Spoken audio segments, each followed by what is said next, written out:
mas malaki po yung kinikita ng politiko dito eh. Ang natitira po sa project, 26% na lang. Madam Secretary of the DBM, will you be able to submit to this committee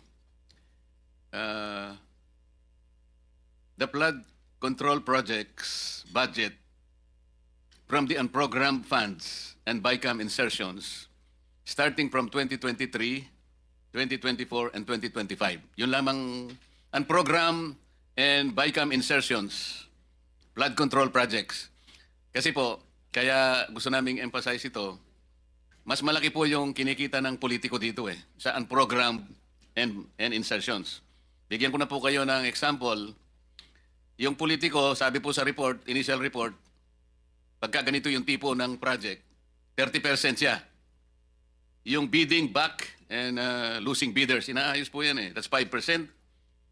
Project implementation, andyan na yung DE, at saka yung kakunsaba, quality control, 5%. And then, no, DE and others, 5%. Quality control, 2%. Meron pang COA, 1%. Madam COA, oh, this is an open secret. Regional directors and USEC through the DE, 4%. Contractors tax, 7%. Contractors profit, 15%. Tsaka yung royalty. Ito po yung panghiram-hiram ng mga lisensya. 5%. Alam mo ang total, Madam Secretary? 74%. Ang natitira po sa project, 26% na lang.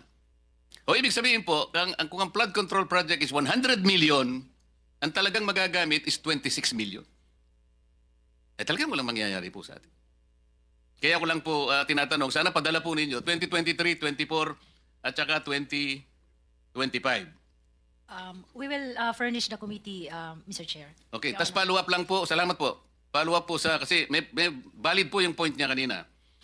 Identified na po natin yung 11 probinsya na flood-prone areas per the National Adaptation Plan of the Philippines 2023-2025. Bakit po 5 lamang na probinsya ang napagtuunan doon sa flood-prone provinces na yon? At ang napagtuunan po ninyo, wala po doon sa listahan na yon, is Cebu Province, 414 projects. Isabela, wala din po doon, 341 flood control projects. Albay, 273 flood control projects. Wala din po sa listahan yon. Leyte. Ba't ka napatingin sa akin, Senator Migs? Leyte. Wala din po sa listahan. 262 projects. Senator ba, Tarlac, kasama kaya okay lang naman? Kasi pareho kaming Tarlac eh. 258 lang. Kung ikukumpara sa Cebu na 440. Camarines Sur, wala po. Camarines Sur, wala. 252. What is the logic, Mr. Secretary? Ang tinatanong po niya kanina, kung nandito lang, wala tayong po problemahin. Whatever equity you have been trying to project, equity.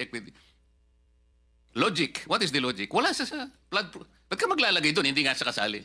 Para ba nga nangyari, Mr. Secretary? Hindi naman siya nagugutom. Doon ka nagbigay ng pagkain. What is the logic? Malalaki po ito eh. Well, excuse me, Your Honor, as I've been trying to explain actually, these are actually, first of all, in the National Expenditure Program that we submit, these are the priority projects that are processed actually in the field. No? In the field.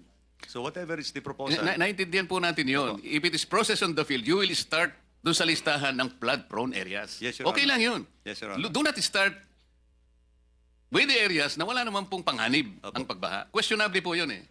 So dito po makikita talaga yung talagang walang coordination. Kahit ang natutupad na lang talaga rito yung mamaya sasabihin mo kung sino-sino because you have to name names. Sabi mo kanina, ikaw ang nagpanukala nito.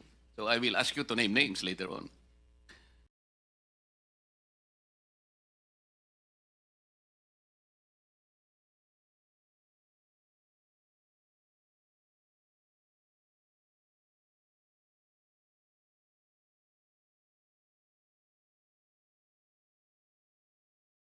I am not a Filipino for nothing.